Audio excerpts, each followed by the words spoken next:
Are you planning to have ACL reconstruction surgery? We're going to go over the differences between two grafts that a lot of people use. That is the patellar tendon graft and the quad tendon graft.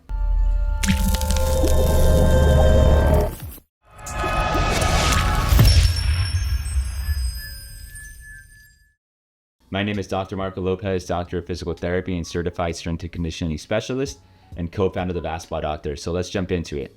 So before we talk about those two grafts, we're going to talk about why you need to have a graft after you have an ACL reconstruction surgery. So when you tear your ACL, the two main surgeries, if you decide to have surgery, are the reconstruction surgery and the repair surgery. The repair, they repair that graft, that actual ligament right away. But the problem is you have to be that specific person, specific tear, and it's very rare for that to happen. Most of the time, you're going to have the ACL reconstruction surgery. So what they do is they replace that ligament with the graft, something from your body or sometimes a cadaver. In this purpose, we're going to be talking about two of the most popular grafts, and those are the patellar tendon graft and the quad tendon graft. All right, guys, so let's talk about the first graft, and that's the patellar tendon. That's the most common one. That's the one that's been used the longest and sometimes even considered the gold standard. So we're going to talk about the pros and cons. So when we talk about the patellar graft, they actually get a piece of your bone, your patella, and they get the patellar tendon there. This is huge because when they get the bone, that's also a good bonus or like pro for this graft, because the bone will help accelerate the healing of the actual ligament. Because there's a period called the ligamentization period where this graft will turn into the ligament. And studies have shown because it has bone ends, it helps accelerate that healing and going through that process. So some of the pros of the patellar tendon graft is, one, you have the bony fixations there which help with the healing.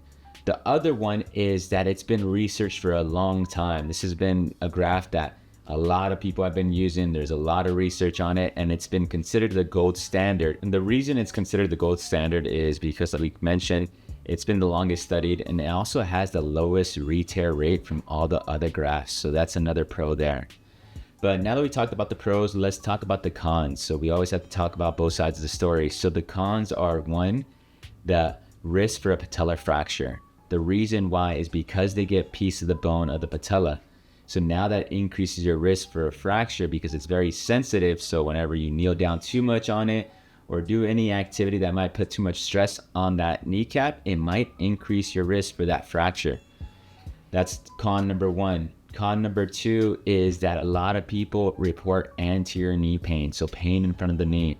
And it's two potential reasons. One, it's the patellofemoral pain syndrome. Because they get a piece of your kneecap, you already have pain from the actual donor site itself. So that's already giving you irritation. And two, because they get a piece of the patellar tendon. So normally, people that have ACL reconstruction surgeries are athletes that are playing in competitive sports. Specifically, let's say in basketball, that patellar tendon, you might have some RE tendinopathy or pre-tendinopathy because of all the jumping, loading on that tendon. So when they get a piece of that tendon, now when you used to have a bigger tendon, now let's say you have 2/3 of the tendon. So that needs to handle the load that you had before.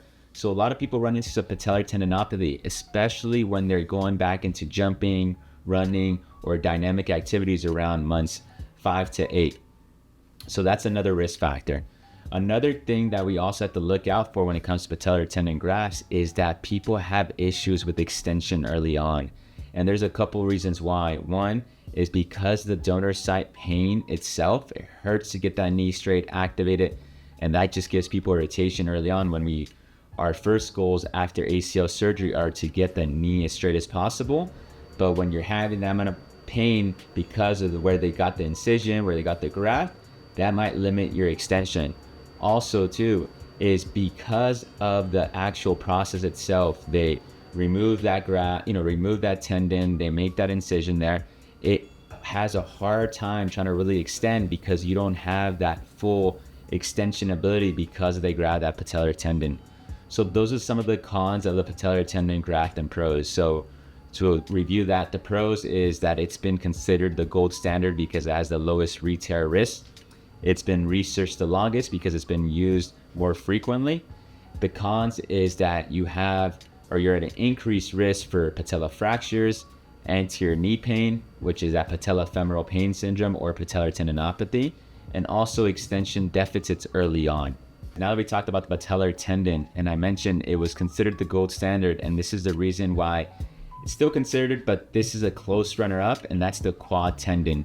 The quad tendon is that tendon that connects the quad to the kneecap. And with the quad tendon, the research has shown that the re-tear rate is very minimal, very close to what the patellar tendon graft is. However, it hasn't been researched as much because it's been a newer graft people are using more and more. And as clinicians, we are seeing more quad tendons more than before. Another thing with quad tendon that is a very good decision on why you should choose it is because there's less donor site pain, because they don't grab the bone, so there's less pain early on after surgery, which is going to allow you to start really working on your mobility, activation, and getting with the rehab process, as opposed to if you have too much pain, it affects everything in that. All right, guys, so what are the cons for the quad tendon graft? So when it comes to the cons is, one, there's not as much research as the patellar tendon. The patellar tendon graft has just been there for longer times. It's researched more, but this one has been up and coming, and there's more and more research supporting it, but that is one con, that it's not as studied as a patellar tendon. The other one is you do have risk for pain as well, and this time you're thinking about more quad tendinopathy. The reason is, think about this tendon. It used to be this wide. They get a piece of the tendon, so that tendon is not as big as it used to, so can't hold as much capacity as it had. And some people go back to sport too quickly or load up too fast, and they'll start having that pain on the top of their kneecap around months 4 to 9 when they really start bumping up their activities. Another thing is that we have seen, also research has shown, is that people have a harder time to really activate their quads and get that terminal knee extension, good quad contraction. And that's because when you get the quad tendon graft, you get the tendon, which is inhibit the ability to really good contraction in your quad. So if you can't get that good contraction in the quad because that tendon is inhibited because of pain, it's going to lead to some weakness there. Another thing that is a risk factor that we've seen is that people lose or have trouble getting extension early on because of the actual incision site. People have trouble getting that knee straighter early on. Not as common as the patellar tendon, but that's something that we have seen that limits extension, and also the pain itself from the incision itself will inhibit some of your ability to get that knee straight. So this is the time of the segment that you're like, hey, so which one should I choose? So honestly, you can't really go wrong with either patellar or quad tendon. It's all going to come down to surgeon preference. So when you choose your surgeon, if you're going to go with that surgeon, find out where he's more experienced with and what he's more comfortable with. If he's more comfortable with the quad tendon, then you should go with the quad tendon. Or if he's going more comfortable with the patellar, go for the patellar, because the pros and cons are almost the same. Big thing is, I usually tell basketball players, if you already have some kind of patellar tendinopathy history of it in that knee, then it might be smarter to go more quad tendon as opposed to patellar tendon, because the patellar tendon is already compromised. So if you grab a piece of it, it's just going to put you in a situation where you might have some tendinopathy even more after surgery. So that's one thing that you should look into. But speak with your surgeon, find out what's best for you and what he's more comfortable doing for you. Hopefully you guys learned a lot about the differences between the pros and cons of the quad tendon versus the patellar tendon. If you guys have any questions regarding patellar tendon or quad tendon grafts, comment below. Let us know if you guys like this video or not. Share this with friends and family. We are the Basketball Doctors. Let's ball for life.